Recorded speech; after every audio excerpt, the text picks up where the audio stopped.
Next up, we have Craig McBride. Craig is a paediatric surgeon at QCH. I'm also very happy that he's going to be joining us on our PEM MSc faculty this year as well. He also has a PhD. Have you got one, Ben? I don't have one. No. Okay. So we don't on this side. Craig has one. So Craig, over to you.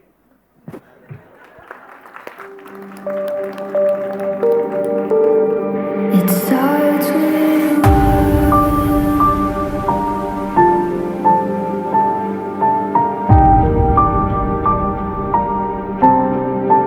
all I know.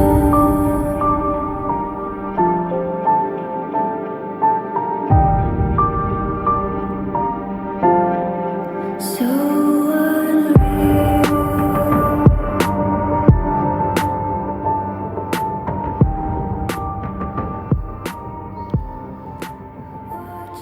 Tempting to start rapping now, isn't it? I'm conscious of my position as the middle speaker in the last session and the kind of challenge almost to try and wrap the conference up. And so I'm hoping that some of what I say will touch on things that other people have said throughout the conference. And when I was writing and rewriting and rewriting and rewriting the talk, I had lists of people that I could name check, but in the end I've decided not to do it because there were just too many. Research starts with traditionally, one clinician, one patient, one mentor, one question. If you think about the history of medicine and the way medicine was historically taught way back, it was very much eminence-based. You would apprentice yourself to a guru, now known as a poobah, and that's how you would learn, and you would absorb knowledge from them. More latterly, we have almost begun to discount some of that and say that that's not useful because it's not proper research. And so that wealth of knowledge that's encapsulated and incorporated in those people becomes somehow discounted, and we have a new bucket that we call research with a big R. And we challenge people to make a decision about whether they are fundamentally lovers or fundamentally haters of research. So who's published a paper? How about 2? 10? See, I think papers are a little bit like tattoos. You might have 1 or 2, but no one ever stops at 3, right? But we have to remember that it's not. I'm not here to talk about publications. I'm here to talk about research. We might get to publications if I don't run out of time over there. But we're here to talk about research, not about publications. And we need to remember that fundamentally, some of that eminence-based knowledge, some of those N of 1 trials are actually fundamentally important, and they do have impact. This is one that really excites me.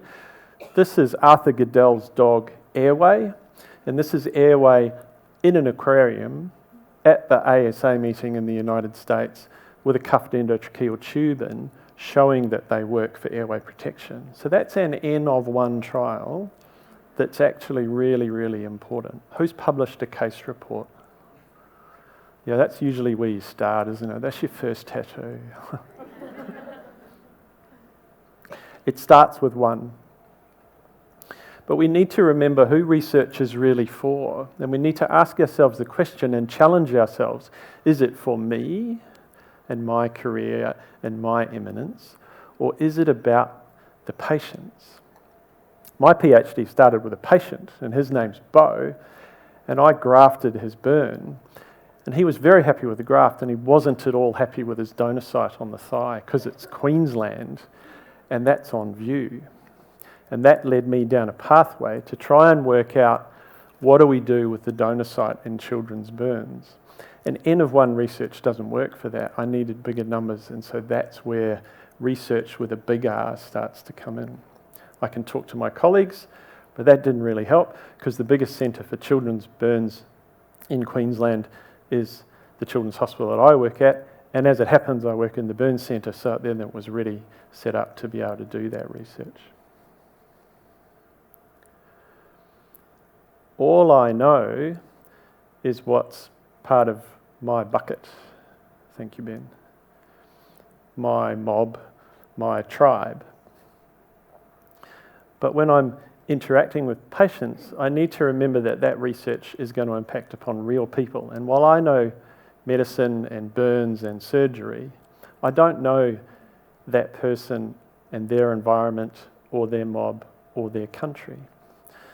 So before I'm going to embark upon research, I need to think, does the answer to the question already exist? And I've spoken about this before, but this is a meta-analysis of all trials involving streptokinase for the treatment of heart attacks. And there's a couple of really big trials in there involving 11,000 and 17,000 people, the GISI trial and the ISIS trial, which you probably couldn't call that these days. You'd need to think of a different mnemonic. But here's a rolling and a cumulative meta-analysis of those trials. And you need to ask yourself the question that the ISIS-2 trial enrolled 17,000 patients, and there were 3,277 deaths in that trial. And half of those patients didn't get streptokinase. But the answer was already out there, if only someone had gone looking for it. And the nice thing about doing a meta-analysis is that you don't need to involve the ethics committee. I'll come back to that. When we're thinking about trials, one of the things that we sign up to, and one of the things that we ask the people that are taking part in those trials to sign up to, is to the dissemination of those results. They're exposing themselves to risk, and we think about power analysis to enable ourselves the best chance of getting the result that we expect from our trials. But how about if we flip the script and say the real purpose of a power analysis in a randomised controlled trial that has two arms, to keep it simple, is that at the end of the trial, half of those patients that volunteer to be part of that trial will have had a worse treatment.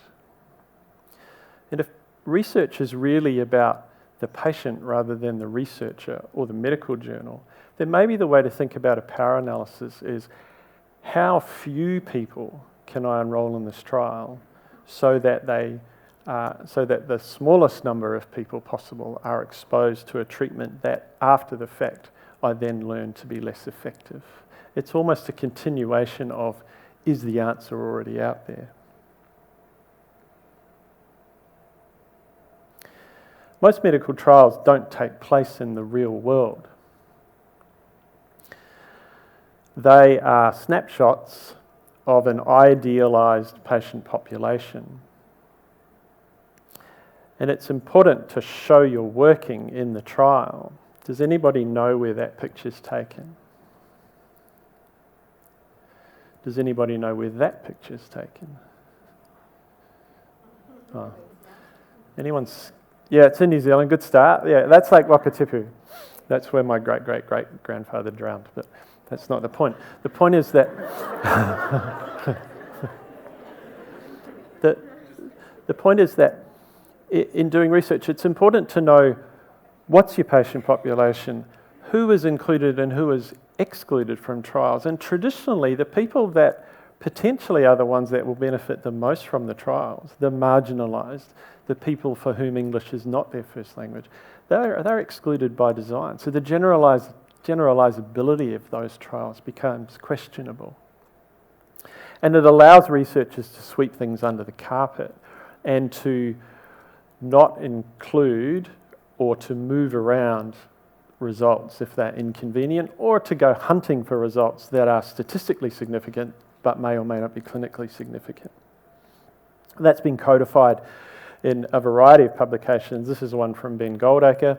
I have no new ideas in this talk. I'm just collating the ideas of other people, where publications in the top 5 medical journals routinely were switching trial outcomes. And these are journals that demand trial registration and protocol publication. So researchers are switching outcomes in order to get their trials published. If you are doing research, it needs to matter in the real world, not in the idealised world of a patient population. So let's think about the people that we do research with. All too often we're doing research on patients rather than with patients. And maybe what we need to be thinking about doing more often is asking the patient populations that we work with which research questions are of the most importance to them, rather than the research questions that are of the most importance to us. We need to be listening to our patients, and increasingly ethics committees, and I sit on the Children's Health Queensland Ethics Committee, are looking for an answer to the question from the researchers: have you talked to the patient population? Is this question coming from them, or is it coming from you? Who is the research really for? And that includes children. There is an increasing mass of data out there that indicates that children have a say, or can have a say, and a realistic say, in what research questions are important to them. In Beau's case, it was, how can you make my donor site less obvious? And how can you make my donor site itch less? And it's his fault that that turned into a PhD.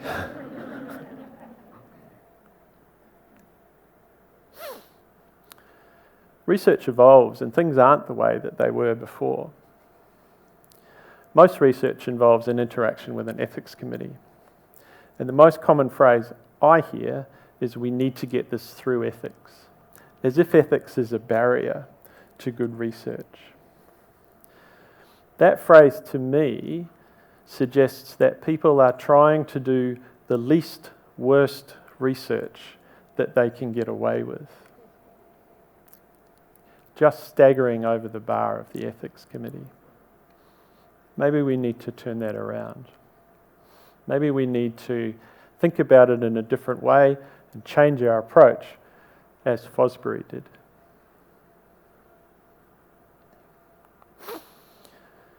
Ethics committees also evolve and they grapple with different questions.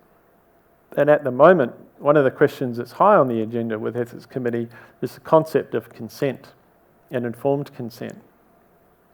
That's particularly relevant in an emergency environment where the time frames to treatment may be so limited that consent becomes very difficult, challenging, or problematic.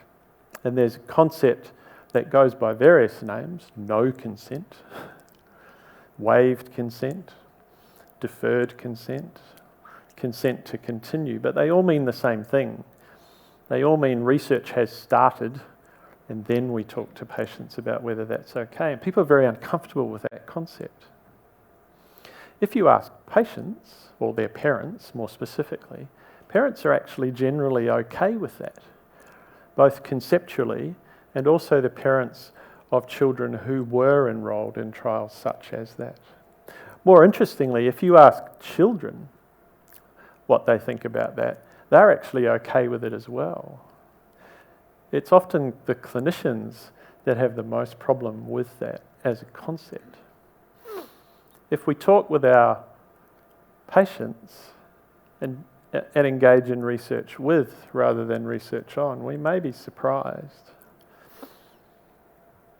Patients are quite happy to put their trust in us, quite happy to allow research to be conducted with them. They just want to know that the results of that research are going to matter. And that's where publication comes in. And the problem that I have with publication is that this is how it looks for most people. It's hidden. And if research really is for patients, then why is it that publications are in places that those patients can't easily access them, or are hidden behind paywalls? As a researcher, and we're all researchers, whether we like it or not, we all need to decide fundamentally whether we're lovers or haters but we're all going to be doing some sort of research.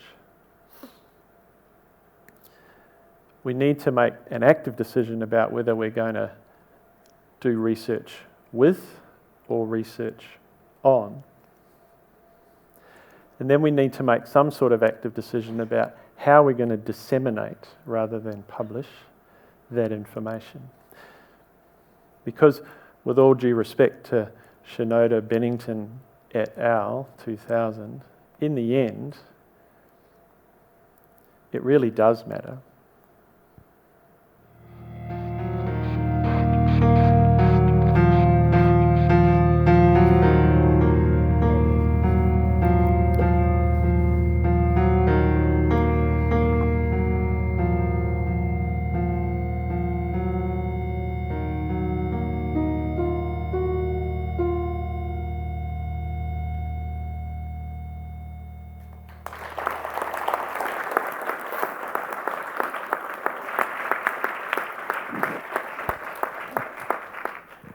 Thank you, Craig. Any questions from the audience? Sure, go for it. Am I allowed to ask a question? Go for it. One thing I really struggle with is that so much of when I'm trying to get something published, people genuinely want you to write in a language that is not accessible, not just to your colleagues, but to any patients, consumers, communities that may be interested. Why is it that we have to write like tools in order to get published? I don't know. if you look back, there's some beautiful, beautiful medical writing from the 1800s, and it's glorious. And I think it's been corrupted. If you look at the whole edifice of medical publication, it's like we're all dairy farmers, right? So we all have we have our cows and they produce milk, and then we take it to the ice cream factory. And the ice cream factory just takes the milk from us. They don't pay us for it. And then they ask our mates, the other dairy farmers, to come in and turn it into ice cream, to sort of massage it into shape, review it. They don't pay them either. And then you put the ice cream out and you sell it for an utter bomb, but only to the farmers. That's medical publishing, right? That's what it is. You provide the raw material for free. You provide the intellectual heft to massage the raw material for free, and then the journal sells it back to you. And you have to pay for it. That's ridiculous. And then the public can't read it because they don't even know it's there. Yeah. And if they can get to it, they don't understand it because it has to be in this sort of language. And anyone can spike it. If I don't like your paper and I'm reviewing it, I can kill it. And you never know who it was. That whole system's just totally warped. If research is really about, and I'm sorry, if, anyone with an H index of double figures or employed by university, this is probably quite triggering. But if research is really for the public, then that whole system is broken. Why not decide what you're going to do and put it up online and put it up open, and then invite people to comment on your analysis of what information's already out there. If the answer's already out there, then you're done. Yeah. If the answer's not out there, then write a protocol for how you're going to arrive at the answer and get people to comment on that. Ask people who are respected in the field, ask the poobahs or the gurus to critique your protocol and put their name to it and publish that. And then start gathering your information and put that up in real time, de-identified, so that anyone can see it. And then analyse the data once you've closed it out, and then write your results and your conclusions and get those first people back to re-critique it. So that's kind of how medical publishing is supposed to work. That's totally open, it's totally naked, but no one wants that. I don't understand that. It's just weird. Have you got a question? Yeah, and so that's the thing, right? But if you're employed by a university, it's really hard to turn that into tenure, and if H indexes are what you're driven by, then Goldacre's law kicks in, and once the measure becomes the target, then it ceases to have all relevance. Goodacre's law, sorry. Hi Craig, Michelle here from your hospital, QCH. I'm wondering if you've got pearls of wisdom on how we would set up studies to translate that research on versus research with in terms of study design to bring our research subjects along with us. Well, so there are a number of people who are already doing that, and some of them have spoken at the conference. Amanda Ullman's done that by co-creating the research design with patient groups. A lot of groups who are doing a lot of research already have good access towards patient groups and are increasingly engaging in conversations with them, saying, well, what are the important things to you for us to do research on with you? So we could start to do that in burns, for example, and get the burns patients to prioritise research questions, not to my priorities, but to their priorities. So I suspect they would say itch as one, and scarring. But we don't have good models for it, but that's possibly because we're locked into an old way of thinking.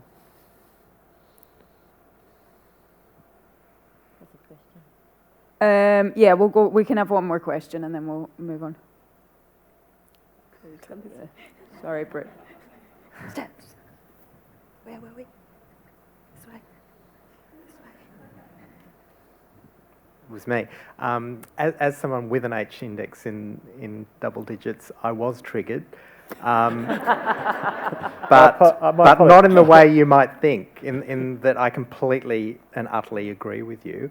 And I actually did ask one of the editors of one of the Big 12 that exact question: what is the justification for this sort of closed shop thing where you have to pay to access your journal? Surely medical knowledge should be freely available to anyone. And I didn't get much of an answer. But look, I completely agree with you. And the other issue is consent. I think you basically need a PhD to read a consent form to get into a trial now, which is ridiculous. And the other thing is reviewing. Like, logically, reviewers should be randomly chosen rather than chosen by the editor, because I actually happen to be an editor on one of the paediatric journals as well. And you kind of know who's going to accept or reject a paper when you send it to them. Like, there's a bias in that step as well. I think there's so many problems with, what's happening at the moment, but I'm really glad you're, bringing it out into the open. Sometimes you can work out who your reviewers are by all the papers that they suggest you include in their paper. You just find the common name. Okay, thank you very much, Craig. Yeah, beautiful.